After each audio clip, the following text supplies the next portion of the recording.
డిమాండ్లు ఏమిటి అంటే విఆర్ఏలకు పే స్కేల్ అమలు చేయాలి అని, తర్వాత విఆర్ఏలకు ప్రమోషన్లు విఆర్ఓలుగా ప్రమోషన్లు ఇవ్వాలని, ఖాళీలుగా ఉన్నటువంటి నైట్ వాచ్మెన్లుగా కానీ డ్రైవర్లుగా కానీ మిగిలిన విధంగా వారికి ప్రమోషన్లు ఇవ్వాలి అని, అదేవిధంగా నామినీ విఆర్ఏలుగా పనిచేస్తున్నటువంటి విఆర్ఏలను రెగ్యులరైజర్గా విఆర్ఏలుగా క్రమబద్ధీకరించాలని ఈ 3 డిమాండ్లతో గౌరవ ముఖ్యమంత్రి వర్యులకి మా యొక్క గ్రామ రెవెన్యూ సహాయక సంఘం తరఫున వినతి పత్రాన్ని తెలియజేస్తున్నాం.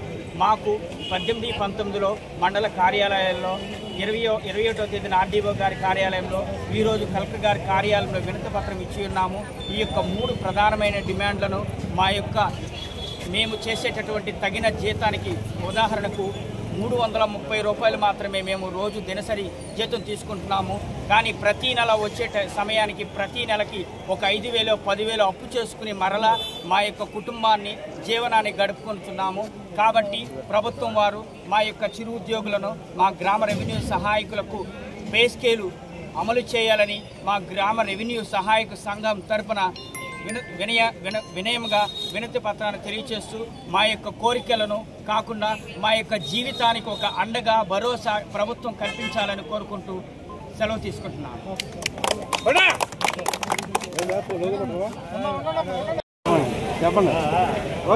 రెవెన్యూ సహాయకుల సంఘం పిలుపు మేరకు మేము 18, 19వ తారీఖున మండల కార్యాలయం వద్ద ధర్నాన్ని నిర్వహించి ఉన్నాము. 20వ తారీఖున రెవెన్యూ ఆర్డీఓ కార్యాలయంలో ధర్నా నిర్వహించి ఆర్డీఓ గారికి వినతి పత్రం సమర్పించి ఉన్నాము. ఈరోజు అనగా 21వ తేదీ జిల్లా కార్యాలయంలో కూడా ధర్నా నిర్వహించి కలెక్టర్ వారికి వినతి పత్రం సమర్పించాలని ఈరోజు ఏలూరు జిల్లా కార్యాలయానికి వచ్చి ఈరోజు ధర్నా నిర్వహించి వినతి పత్రం సమర్పించి ఉన్నాము. మా యొక్క సమస్యలు, మా యొక్క డిమాండ్స్ ఏవనగా, ఒకటి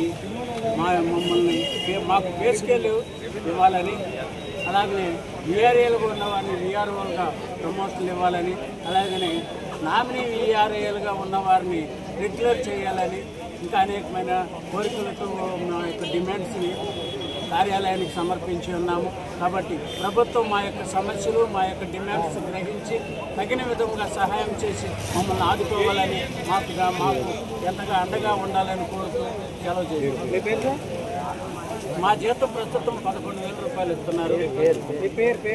నా పేరు ముదినేపల్లి మండలం పివి రాఘవేంద్రరావు. నేను మండల కృష్ణా జిల్లా అధ్యక్షుడిగా చేసి ఉన్నాము. అయితే ప్రస్తుతం జిల్లాల మార్పు కావడంలో ఏలూరు జిల్లాలో ప్రస్తుతం నాకు